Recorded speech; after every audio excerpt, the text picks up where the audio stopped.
এক নারী এত দরকার, এক মেয়ে এত দরকার যে দুনিয়া ভুলতে হবে, আখিরাত ভুলে যেতে হবে, সমাজ ভুলে যেতে হবে। এক নারীর মধ্যে এতটা কি হয়ে গেল যে এটার পিছনে সারাক্ষণ সময় দিতে হবে। এটা কি এমন আশ্চর্য বস্তু! নারী আর পুরুষের, স্বামী আর স্ত্রীর মিলনেই তো পৃথিবীর সেই আদম হাওয়া থেকে এই পর্যন্ত মানুষের ধারাবাহিকতা। তো এটা তো একটা স্বাভাবিক প্রক্রিয়া।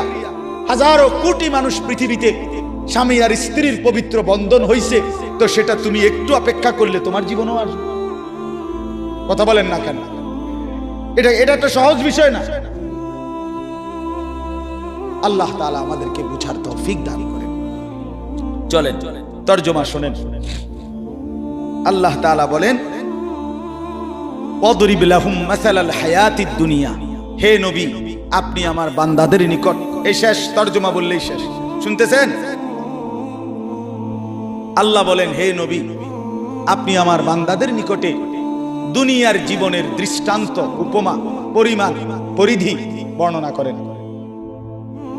দুনিয়া কদ্দুর, দুনিয়ার হায়াত কদ্দুর। আল্লাহ বলেন একটা উদাহরণ দিয়া বুঝান। নবীকে বলছে, কি দিয়া বুঝান? উদাহরণ। তো আল্লাহ উদাহরণ দিছে, মনে করেন এটা একটা ধান ক্ষেত, এই একটা ধান ক্ষেতের উদাহরণ। আল্লাহ বলেন কৃষক এটার মধ্যে জ্বালা ফেলাইছে, ওই যে ধান, এটা জ্বালানি করে, শুনতেছেন তো? জ্বালা ফেলাইছে। এই শুরু হলো তার ধান এর প্রক্রিয়ার প্রথম পর্ব, নাকি তা? আল্লাহ বলেন, তো এই ধান গাছের উপরে আকাশ থেকে আমি আল্লাহ পানি বর্ষণ করলাম, বৃষ্টির আকারে অথবা কুয়াশার আকারে। তো পানি বর্ষণ হলো। এখন কি হলো? আল্লাহ বলেন এরপরে ধীরে ধীরে লক্ষ্য করেন যে এই ধান গাছ থেকে কয়েকদিন পরে ছোট্ট একটা সবুজ গাছের চারা বের হয়েছে। এবার খেয়াল রাখেন, এই চারাটা বড় হইতেছে।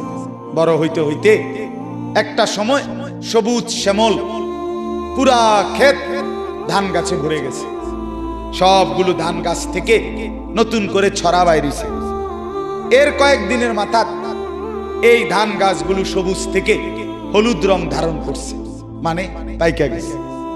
এবার কৃষক ক্ষেত থেকে সেগুলো কাইটা আইনা এরপরে বাড়িতে আইনা ধানগুলো গাছ থেকে আলাদা করছে। করার পরে এবার গাছগুলো রোদ্রে শুকাইতে দিছে, নাকি তা? রোদ্রে শুকাইতে দেওয়ার পরে 2 দিন লাগাইয়া এটি শুকাইয়ে গেছে। এখন কি হচ্ছে? এই গাছগুলো এখন খড়কুটা হইয়া বাতাসের সাথে উঠতেছে, ঠিক কিনা বলেন? আল্লাহ বলেন ওই প্রথম দিনের সেই ধান শুরুর থেকে বৃষ্টির পানি পড়ার পরে সেই থেকে নিয়ে আজকে যে খড়কুটা হইয়া উঠতেছে, এই পর্যন্ত কয় বছর লাগছে? কথা কয় না চাচারা, কোন মুরব্বীরা? কয় মাস? 4 মাস, নাহলে 4.5 মাস, বললাম 5 মাস, 6 মাস ধরে। তাহলে 6 মাসের বেশি তো হবে না, 6 মাস। আল্লাহ তাআলা বলেন, বন্ধু আমার বান্দাদেরকে বলেন, ঠিক একজন মানুষের দুনিয়ার হায়াত 60 বছর হোক আর 90 বছর হোক, 40 বছর হোক আর 50 বছর হোক আর 100 বছর হোক, এই দুনিয়ার হায়াতটা ঠিক কৃষকের ক্ষেতের ওই ধান থেকে শুরু করে খড়কুটা হওয়া পর্যন্ত যেটুকু সময় দুনিয়ার হায়াত, ঠিক এদিকে। এই যে কামা ইন আনজালনাহু মিনাস সামা, আল্লাহ বলেন দুনিয়ার দৃষ্টান্ত এমন ওই ক্ষেতের মতো যেই ক্ষেতে আমি আল্লাহ আসমান থেকে বৃষ্টি অথবা পানি বর্ষণ করলাম। ফাখতালাতা বিহি নাবাতুল আরদ, পুরা ক্ষেত তখন শস্য গাছে পরিপূর্ণ হয়ে গেল। আল্লাহ বলেন কিছুদিন পরে এই গাছ ধীরে ধীরে ধীরে ধীরে হলুদ হয়ে পাইকা কাটা গিয়া বাড়িতে আনার পরে ফাসবাহা হাসিমান, এখন শুকাইয়া হয়ে গেল খড়কুটা। তাদরুহুর রিয়াহু, বাতাস তাকে উড়াইতে থাকে। আল্লাহ বলেন এটা যে দূর দুনিয়ার হায়াতে, এ 4 মাস 6 মাস, এই আপনি যে 60 বছর দফাদফি করছেন, এই আপনি বেশি কি করলেন? আপনি একটা হিসাব কর না, আপনার বয়স 60 বছর, 3 ফুট বিদেশ পাঠাইছেন, আপনিও নিজে মেহনত করছেন, তাইলে এই সব মিলাইয়া এখন আপনার দুনিয়া অর্জন হইছে কিতা চাই কদুর হলো না, মানে কি হইছে মোট সংসারে? 1 সেট সোফা, 1টা ডাইনিং টেবিল, 6টা চেয়ার, 2টা আলমারি, হ্যাঁ, 2 ডজন কাচের প্লেট, 1 ডজন চার কাপ, 4টা নুনের বাড়ি, 2-4টা বদনা, 2টা গোসলের বালতি, 2টা বালতির লগে মগ, হ্যাঁ, কথা কর না, এরকম কিছু আসবাবপত্র, ফার্নিচার, এই তো না, আর কি তা?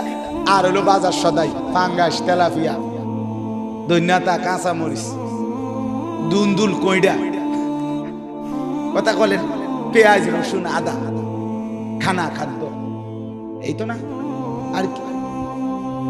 কয়টা ইট বালু গাঁথছেন, সিমেন্ট মাখছেন, এই তো আর কি?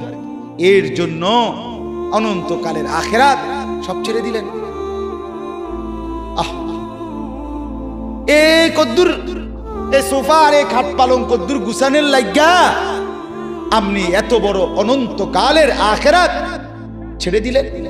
নামাজও পড়লেন না, যাকাতও দিলেন না, হজও করলেন না, হ্যাঁ, হালাল উপার্জনও করলেন না, ওজনেও কম দিলেন, ধোকাও দিলেন, প্রতারণাও করলেন, সুদও খাইলেন, ঘুষও খাইলেন, সিটারিও করলেন, বাটপারিও করলেন, ছেলেও নামাজ পড়ে না, মেয়েও নামাজ পড়ে না, বউও নামাজ পড়ে না, ওমা আপনি কিতে করলেন? আর কিতেও করলেন? আল্লাহ বলেন, বান্দা ভেবে দেখো, ভেবে দেখো, ভেবে দেখো বান্দা কি করেছো, আহামরি কি অর্জন করছে। এমন যদি হইতো, হুজুর আমি আটলান্টিক মহাসাগরটা মাড়ি দিয়ে ফুরাইছি এই 60 বছর, মাশাআল্লাহ, তো বিরাট কিছু, এত বড় সাগর মাড়ি দিয়ে ফুরাই, অথবা হিমালয় পর্বতটা কাইটটা জায়গাটা সমান করছি, অন যে কেউ ইচ্ছা করলে এনে গদ্দুর করতে, বুঝো নাই আসলাম? এটা হলে তো একটা কথা ছিল না, মাশাআল্লাহ, এটা বিরাট কথা। বেটা হিমালয় পর্বত কাইটটা কি করছে? মানুষের বসবাসের উপযোগী করছে, অন মানুষের গদ্দুর করবে। এনে আপনি কি বেশি কি করছে? আল্লাহ বলেন, ওয়া কানাল্লাহু আলা কুল্লি শাইইন মুকতাদিরা। এই জায়গা মোটরসাইকেল দিয়ে জায়গা, এই কই যা? চিনি আমি, সদর বদর মুনাজাত, এখন মুনাজাত হবে, মুনাজাত দিয়ে আসেন, মুনাজাত দিয়ে যান। আল্লাহ তাআলা বলেন, আল্লাহ তাআলা সমস্ত বিষয়ের উপরে পূর্ণ ক্ষমতাবান। পূর্ণ কি বলেন না?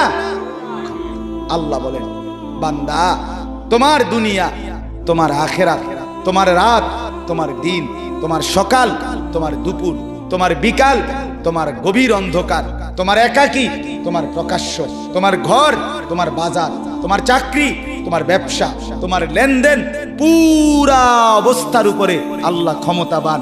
একটা একটা করে তোমারে বুঝাই দিবে। হ্যাঁ, তুমি কি মনে করছো? হ্যাঁ, আল্লাহ টের পাইছে না? আপনি যে ওজনে কম দিচ্ছেন, মাইনসে না টের পাইছে না? আল্লাহ টের পাইছে না? তো যুবক ভাইয়া, তুমি যে রাতের 2টা বাজে অশ্লীল ছবি দেখছো, বাপ মা না টের পায় নাই? আল্লাহ টের পায় নাই? তো কেমনে ছেড়ে দিবে তোমারে? কেমনে ছেড়ে দিবে? আলাম ইয়ালাম বিআন্নাল্লাহ ইয়ারা। আল্লাহ বলেন, বান্দা তুমি কি জানো না, আমি কিন্তু সারাক্ষণ তোমাকে দেখি। কতক্ষণ? আলা ইয়ালামু মান খালাক। আল্লাহ বলে, বান্দা কেমনে ভাবলা যিনি সৃষ্টি করলেন তিনি জানবে না? বানাইলেন যিনি, তিনি জানবে না কেন? কেমনে মনে মনে ভাবলা আল্লাহ জানবে না, মানুষ জানবে না, এটা তো বলতে পারো, কিন্তু আল্লাহ জানবে না এটা কেমনে ভাবলা? ওয়া কানাল্লাহু আলা কুল্লি শাইইন মুকতাদিরা। আল্লাহ বলেন, আমি আল্লাহ সব বিষয়ে পূর্ণ ক্ষমতাবান। আমি আল্লাহ রাতেও দেখি, দিনেও দেখি, সকালেও দেখি, দুপুরেও দেখি, অন্ধকারেও দেখি, আলোতেও দেখি। 7 আসমানের উপরে যেই ফেরেশতা হাঁটে, 7 তবক জমিনের নিচে যেই পিঁপড়া হাঁটে, আমি আল্লাহর নজরে 2টাই বরাবর। শেষ কথা হলো, এবার আল্লাহ বলেন আল মালু ওয়াল বানুনু জিনাতুল হায়াতিদ দুনিয়া।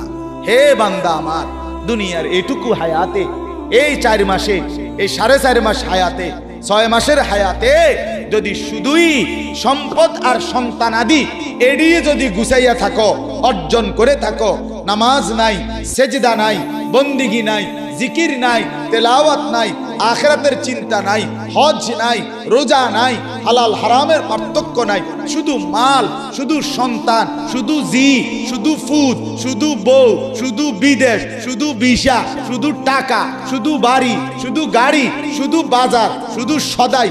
আল্লাহ বলে তো মনে রেখো জিনাতুল হায়াতিদ দুনিয়া, এগুলো শুধুই কেবল দুনিয়ার কিছুক্ষণের সৌন্দর্য। ওই 4.5 মাসে, কয় মাসে? 6 মাসে, 6 মাসের সৌন্দর্য। ওয়াল বাকিয়াতুস সালিহাত, আল্লাহ বলেন কিন্তু মনে রেখো এগুলো ক্ষণিকের। ওয়াল বাকিয়াতুস সালিহাত, বাকি থাকবে, স্থায়ী থাকবে, টেকসই হবে, হাসরের ময়দানে কাজে লাগবে, একেবারে জান্নাত পর্যন্ত পৌঁছাবে, শুধুই কেবল আস-সালিহাত, তোমার নেক আমল, নেক আমল, নেক আমল, নেক আমল। তোমার সেজদা, তোমার বাজার, 10,000 টাকার বাজার খাওয়ার পরে 4 ঘন্টা পরে টয়লেটে সব জমা দিয়া, টিস্যু দিয়া মুচ্ছা দেখে, এই হলো দুনিয়া। ঠিক কিনা বলেন না? এই হলো দুনিয়া। অতএব আল্লাহ বলেন ওয়াল বাকিয়াতুস সালিহাত, সমস্ত নেক আমল, জিকির, তাসবিহ, তিলাওয়াত, কোরআন, নামাজ, রোজা, হজ, যাকাত, আল্লাহর ইবাদত, বন্দেগী, আল্লাহর হুকুম মানা, হারাম থেকে বেঁচে চলা, গুনাহ ছেড়ে দেওয়া, এগুলোই হচ্ছে স্থায়ী। বাকিয়াত এগুলো স্থায়ী। হুয়া খায়রুন ইনদা রাব্বিকা সাওয়াবান ওয়া খায়রুন আমালা, এগুলোই কেবল আল্লাহর কাছে বিনিময় পাবে। এগুলো দিয়েই যদি কিছু আশা করতে পারবে।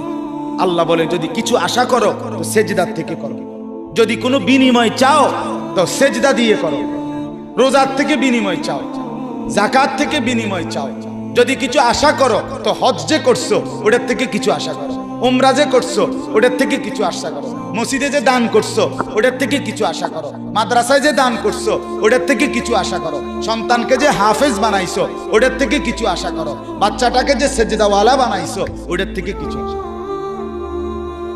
ওই ফাঙ্গাস তেলাফিয়ার থেকে কিছু টুয়াই, কথা বলেন না কেন? ও বুট মুড়ির থেকে কিচ্ছু চাইও না, ইতান দিয়া কিচ্ছু, কিছু চাইলে কোশিশের থেকে, বন্দেগী থেকে। আল্লাহ নবী সাল্লাল্লাহু আলাইহি ওয়াসাল্লাম বলেন দাজ্জাল হলো শেষ জামানায় প্রকাশ পাবে একটা যুবক। 2 নাম্বার হলো তার চুল হবে কাতাত, এলোমেলো, আউলা জাউলা,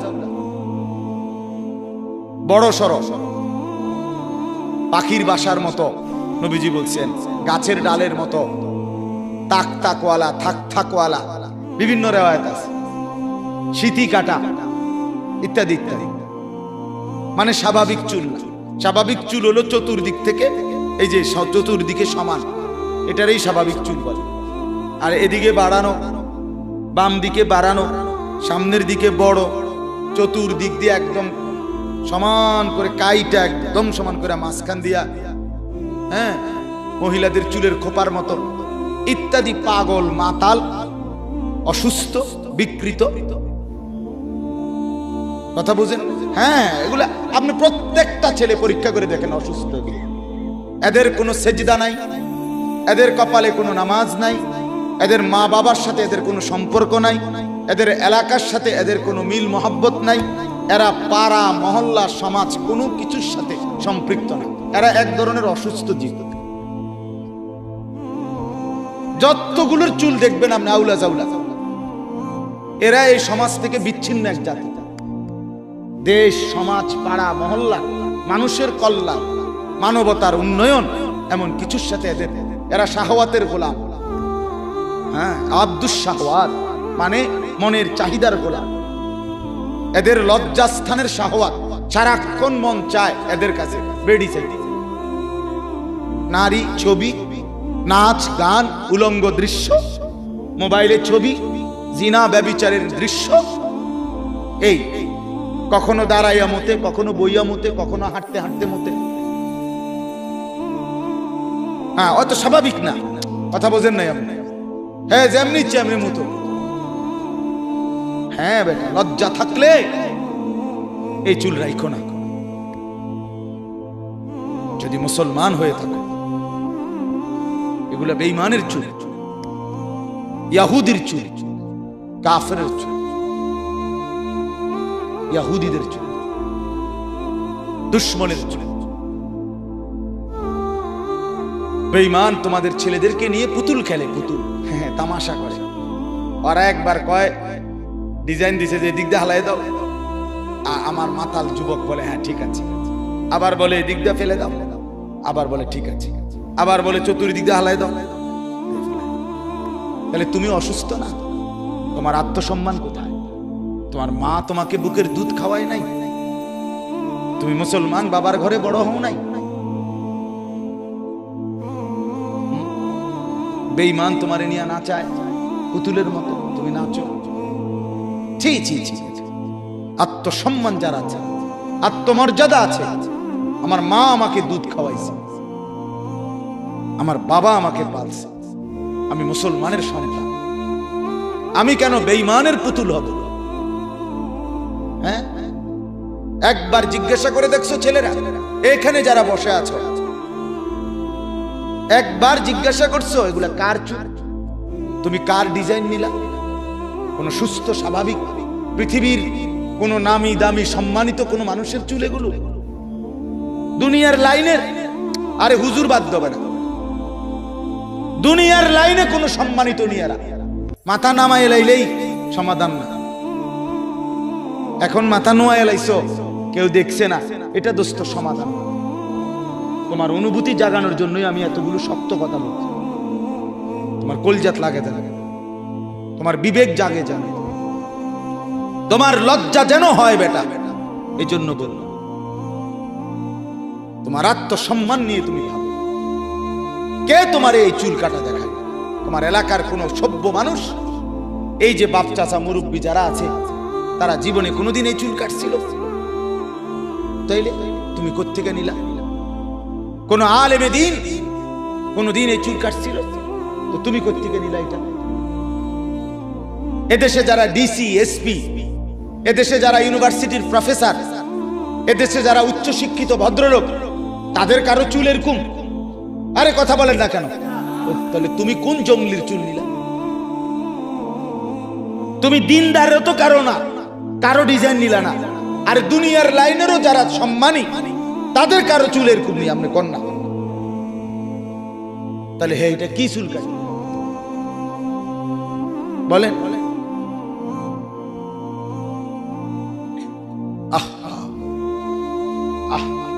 হ্যাঁ, এমন খেলোয়াড়ের চুল কাটছে, খেলোয়াড়ে দুইটা বাচ্চা লইয়া এরপরে বেডিরে বিয়ে করছে। হ্যাঁ, না, আগে বাচ্চা হয়েছে দুইজন, এরপরে কয় আমি হেবড়িরে বিয়ে করি। ঘোড়ায় চড়িয়া মর্দ হাঁটিয়া চলিল, কিছুক্ষণ পরে মর্দ রওনা করিল। এটা আমরা ছোটবেলায় পড়ছি, মানে অবাস্তব কথা, অযৌক্তিক কথার উদাহরণ আর যে ঘোড়ায় চড়িয়া মর্দ মানে পুরুষ, হাঁটিয়া চলিল। সে বলতেছে কবিতা যে ঘোড়ায় চড়িয়া মর্দ হাঁটিয়া চলিল। মা কিও কয়, ঘোড়ায় চললে হাঁটিয়া চলে কেমনে? হাঁটিয়া চললে ঘোড়ায় চড়ে কেমনে? বুঝেন নাই কথা? এরপরে কইতেছে কিছুক্ষণ পরে মর্দ রওনা করিল। লোকটা কিছুক্ষণ পরে কি করছে? রওনা করছে। তো এতক্ষণ কি চড়ছে? এতক্ষণ যে বললেন ঘোড়ায় চড়ছে, এতক্ষণ যে বললেন হাঁটিয়ে চলছে, স্ত্রী গীতা পরে যদি রওনা করে তো আগে কিটছে। এটা মানে এটা একেবারে অবাস্তব কথা কিনা, অযৌক্তিক, হাস্যকর বিষয়। এই জন্য আপনি নাম বলাতে কইলাম যে ছেলেরা বাপ আখলাক শিখো, জিন্দেগি শিখো, নিজেকে মানুষ বানাও, নিজের ভালো করো, নিজের ভালো করো। মানুষ এত মাতাল হয় না, মুসলমান এত মাতাল হয়। হ্যাঁ, ইহুদিরা আমাদেরকে সাজায় দেয়, আমাদের যুবকরা সাজায়, অথচ সেই বেঈমানরা মুসলমানকে বলছে 24 ঘন্টার ভিতরে মুসলমানের মাতৃভূমি, মুসলমানের পৈতৃক ভূমি গাজা, ফিলিস্তিন, এটা মুসলমানের পৈতৃক ভূমি। ওরা জারজ, ওরা অবৈধ রাষ্ট্র। ইসরায়েল কোনোভাবে কোনো বৈধ রাষ্ট্র নয়। বেঈমান সে বলছে মুসলমানদেরকে যে 24 ঘন্টার ভিতরে মুসলমানের এরিয়া ছেড়ে দিতে। শুনছেন আজকের ঘোষণা? কত বড় ডাকাত,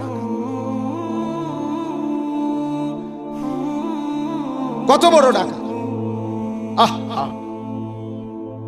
আজকে মিয়া ছেলেরা কাফেরের মতো চুল রাখো, কাফেরের গেঞ্জি গায়ে দাও, কাফেরের মতো শরীর সাজাও, লজ্জা থাকা উচিত বেটা। ওরা আমাদেরকে 2 পয়সার মূল্য দেয় না, 2 পয়সার মূল্য দেয় না। টাকা তোমার, এমবি তোমার, পয়সা তোমার, মোবাইল তোমার, রাত কাটে তোমার, সময় যায় তোমার, লাভবান হয় বেঈমান। তোমার এমবি যে খরচ করো, নারী দেখো, নর্তকী দেখো, উলঙ্গ ছবি দেখো, আরে বেটা তোর বাফেরই লাভ হয় টাকাগুলো, না বেঈমানের লাভ হয়?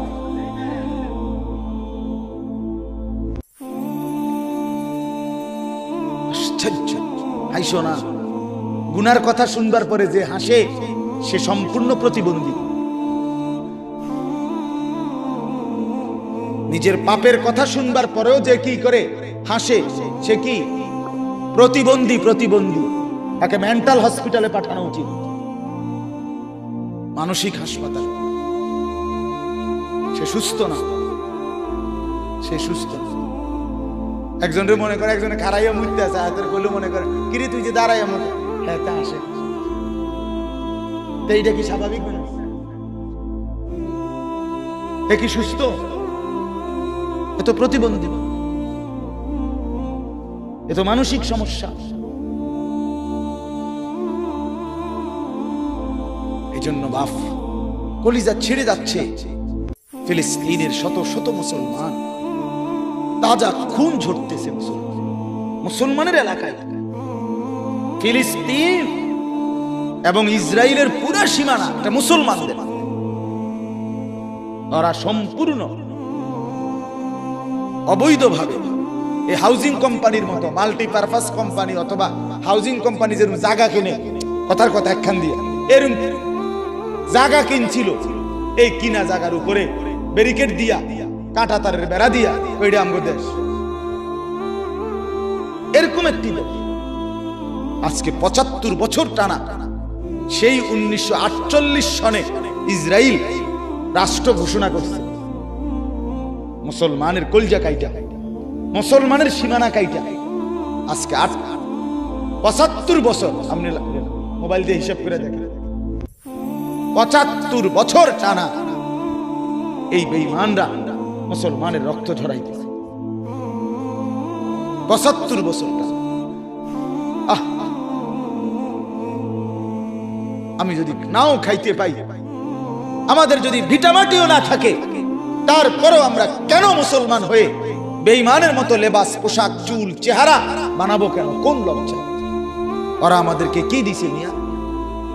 বলো বলো ছেলেরা, তোমাদের এই বিকৃত চুল রাখার পরে কোন ফুটবল খেলোয়াড়, ক্রিকেট খেলোয়াড় তোমার 2টা পয়সা কোনোদিন দিছিনি? কোনোদিন তো তুমি কিত্তা গিয়া তারে অনুসরণ করলা? তোমারে 2 পয়সার বন খাবাইছিনি কোনোদিন?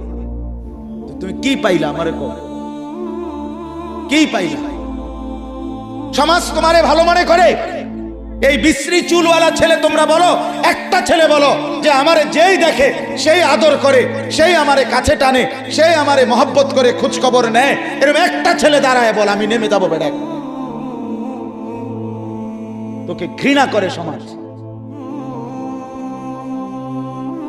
তোর চুল দেখে ভয়ে কিছু বলে না, যে না দেখতে মনে হয় বখাটে, কি দৌড়ে লায় না হতে এলায় কম জানা মাতিস না, যা চলু খেতে তোর মতো। তার কোয়ারে, চলুক তে তার মতো, ঠিক কিনা বলেন? এটা তো বদনসিব, এটা তো বদনসিব বাবা, যাকে বাবা আগলাইয়া রাখে না, যাকে মা আগলাইয়া রাখে না, যারে মুরব্বীরা কাছে টেনে নেয় না, ছেড়ে দিছে তারে তার হাতে, এটা তার জন্য মন্দ না? কথা বলেন না কেন? কেউ যদি সংশোধন না করে, কেউ যদি আগলাইয়া না রাখে, তো মানুষ সভ্য, ভদ্র, সুন্দর, উত্তম আখলাকওয়ালা কিভাবে হবে? কেমনে হবে? এটা কি ছাগলের ছাও? এটা কি গাভীর বাচ্চা? তো মানুষের বাচ্চা, মানুষের বাচ্চা তরবিয়ত লাগে, আখলাক শিখাইতে হবে। নবীজি বলছেন সাল্লাল্লাহু আলাইহি ওয়াসাল্লাম, মুরু আওলাদাকুম বিসসালাহ ওয়া হুম আবনাউ সাবঈন, তোমাদের সন্তানের বয়স যখন 7 বছর, তখন তোমরা তোমাদের সন্তানদেরকে নামাজের আদেশ করো। তাহলে বাপ মাকে বলছে তোমরা নামাজের কথা বলো, তাহলে মা বাপের দায়িত্ব সন্তানকে নামাজ শিখানো। তাহলে কেউ না কেউ তাকে শিখাইতে হয় কিনা বলেন? এই বাচ্চাগুলো যে এখন জানাজার নামাজের এই সুন্দর প্রদর্শনী দেখাইলো, এরা মাটির তলের থেকে এটা শিখছে, কেন? এটা কেউ শিখায় নাই তাকে। ওস্তাদের অনেক আপনার সময় লাগছে 20 মিনিট, কিন্তু ওস্তাদ শিখাইতে লাগছে 20 মিনিট না? কি মনে হয়? বহু দিনের মেহনত, বারবার বারবার দোহরাইছে, বারবার ভুল করছে, বারবার ঠিক করে আজকের এই দিনটার জন্য বাচ্চাকে প্রস্তুত করছে। তাইলে জিন্দেগি গড়তে হয় ছেলেরা, জীবন সাজাইতে হয়, কাউকে দেখতে হয়, কারো কাছ থেকে শিখতে হয় জীবন। তোমরা ছেড়ে দিছো নিজের হাতে নিজেরে, মনে করছো তোমার ফুর্তি, এ ব্যাটকাও, হাসো, রাস্তা রাস্তায় টুঁটু করো, মেয়ের পিছনে ঘুরে, এক মেয়ে হাঁটে, পিছন দিয়ে 4 জনে হাঁটে, এ একটা টিটকারি কথা কয়, বাকিরা খিলখিল করে হাসে, বাহ বা মনে হয় যেন অর্থাৎ এই মাত্র আপনার থেকে বাস এখানে নামাই দিছে। বুঝেন না কথা? আপনার তারে রাখছে না, না রেখে এনে নামাই দিছে। আস্তাগফিরুল্লাহ, আস্তাগফিরুল্লাহ। আচ্ছা, এটা কে কইলেন এই কথাটা? ভালো কথা কইছেন, একটা সুন্দর, একটা মজার কথা বলি। সে বলছে পাবনার তারা এর থেকে ভালো। না না না, এই কথাটা সুন্দর, কথাটার যুক্তি শুনেন। আমি গত মাসে আপনার পাবনা গেছিলাম, গত মাসে। তো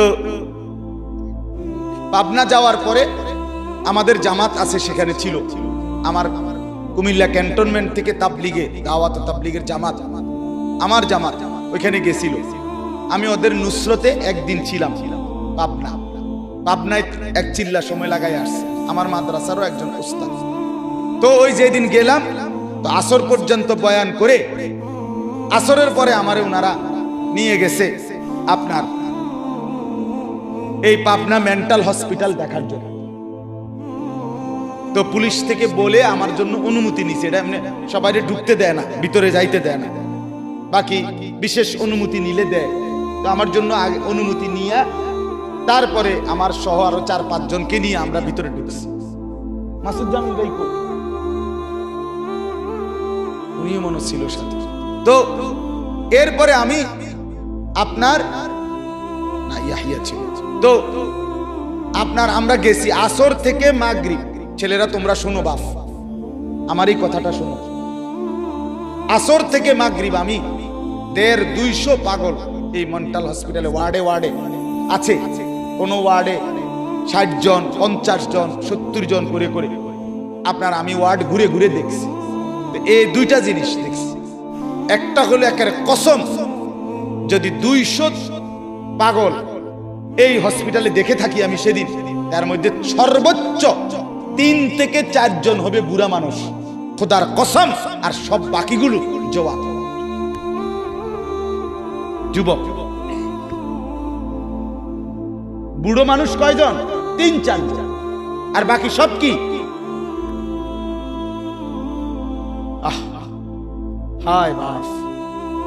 2 নম্বর কথা হলো, এই ছেলের কথার কারণে বলতেছিলাম, মাগরিবের ওয়াক্ত যখন হয়েছে, আজান হয়েছে, 2টা ওয়ার্ডে আমি দেখছি এই পাগলেরা, এদের মধ্যে প্রতি ওয়ার্ডে 17-18 জনের মতো পাগল।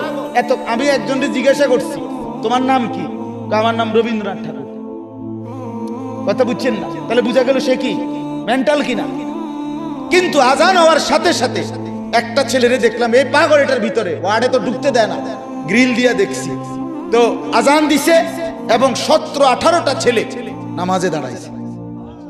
তাহলে তোমার এই কথা ঠিক হলো না? পাগলও তো আল্লাহকে সেজদা করে।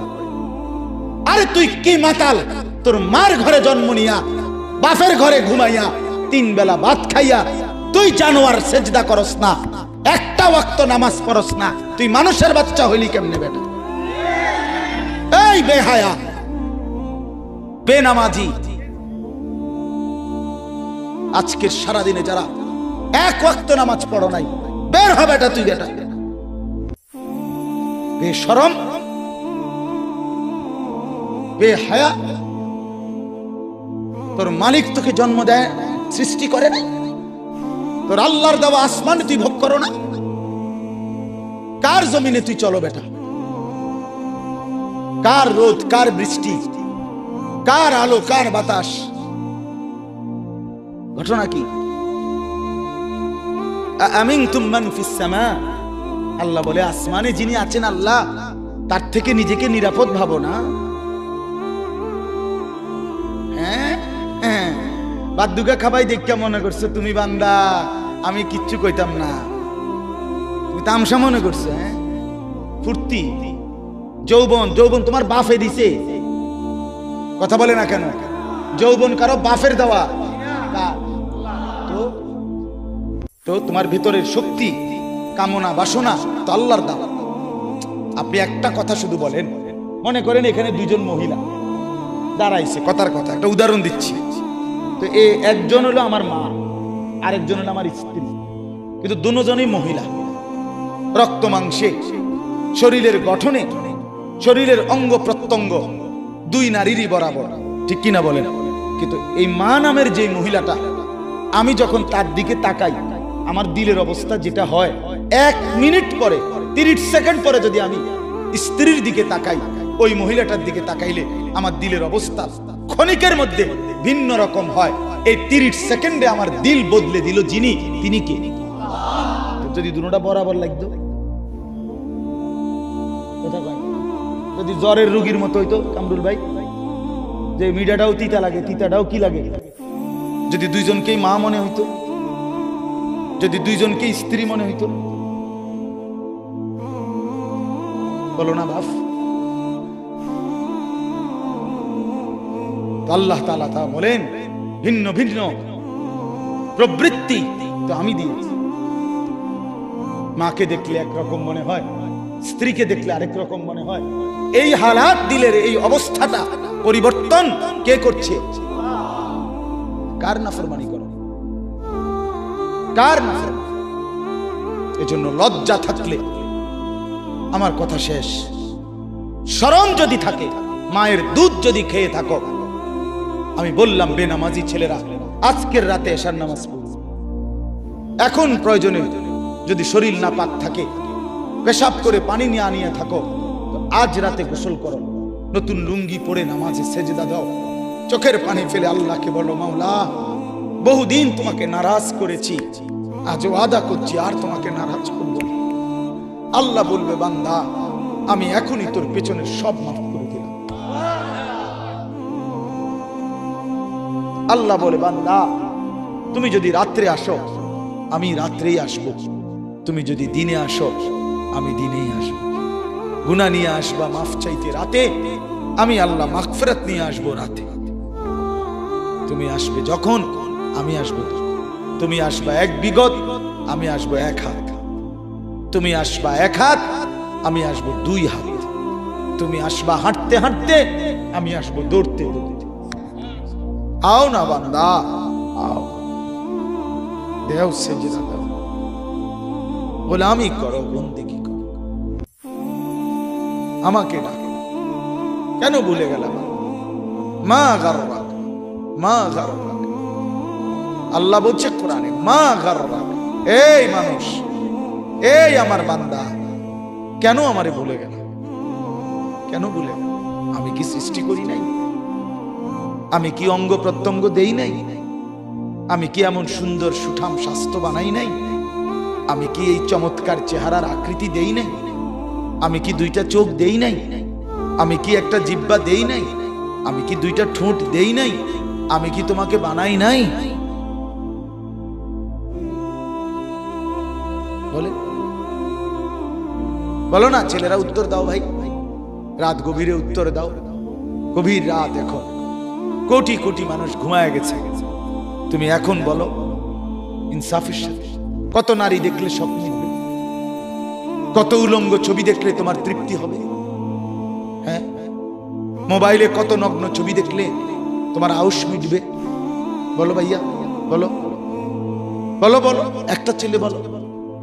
পৃথিবীর কত লক্ষ নারী দেখলে তোমার আর দেখতে মন চাইবে না? কত উলঙ্গ ছবি দেখলে তোমার আর মন চাইবে না? যে মদখোর, যে নেশাখোর, সে তো আটলান্টিক মহাসাগরের ভরা মদ খেলেও তার তৃপ্তি হবে।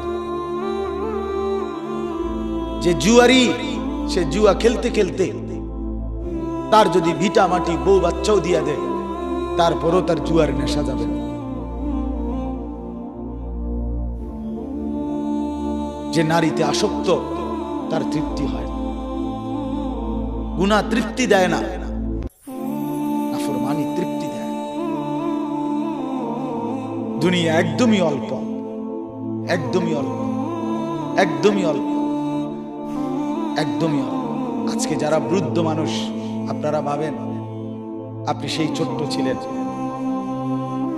আপনি কিশোর হলেন, তরুণ হলেন, যুবক হলেন, আজ অক্ষম, দুর্বল, বৃদ্ধ। আর কয়েকদিন, যে কোনো দিন আপনি কবরস্থানে। আজকের যুবক ভাই, তুমি ভাবো, তুমি তো প্রথম দিন যুবক ছিলে না, এক ছোট্ট কোলের বাচ্চা ছিলে। আজ তুমি ধীরে ধীরে তোমার সেই শিশুকাল চলে গেল, কিশোরকাল চলে গেল, তরুণ কালও চলে গেল। তাহলে পিছনের এই সময় যেহেতু গেছে, তো ধরে নাও যৌবন কালও চলে যাবে। কোনো সন্দেহ, কোনো সন্দেহ। বন্ধু আমার, নষ্ট হইও না, নষ্ট হইও না। জীবন বড় দামি, সময় বড় দামি, হায়াত বড়ই দামি। এত সুন্দর যৌবন নষ্ট করে দিও না। হাদিসের মধ্যে আছে, আল্লাহর নবী সাল্লাল্লাহু আলাইহি সাল্লাম বলছিলেন, লাকাদ হামামতু আন আমুরা ফিতিয়াতি, আমার মন চায় আমার যুবকদেরকে সঙ্গে নিয়ে আমি ঘরে যারা নামাজ পড়ে আমি তাদেরকে বের করে আনি, অথবা আমি তাদেরকে আগুন দিয়ে ঘর সহ জ্বালিয়ে দেই। নবীজির হাদিস এটা। নবীজি বলছে, আমার ইচ্ছে জাগে আমার যুবক সঙ্গীদেরকে নিয়ে আমি মুসলমানের ঘরে ঘরে গিয়ে বেনামাজি ঘরে নামাজ পড়ে তাদেরকে টেনে হিচড়ে বের করে আনি। কথা ছিল এই, কথা ছিল যুবক সমাজ গড়বে, কথা ছিল যুবক মানুষকে আল্লাহর দিকে ডাকবে, কথা ছিল যৌবনকাল আল্লাহর জন্য ওয়াকফ করবে। আজ দিয়া দিছে নারীর কাছে, জিনার ব্যভিচারের কাছে, মদ আর জুয়ার কাছে, মোবাইলের কাছে। আস্তাগফিরুল্লাহ, আস্তাগফিরুল্লাহ, আস্তাগফিরুল্লাহ।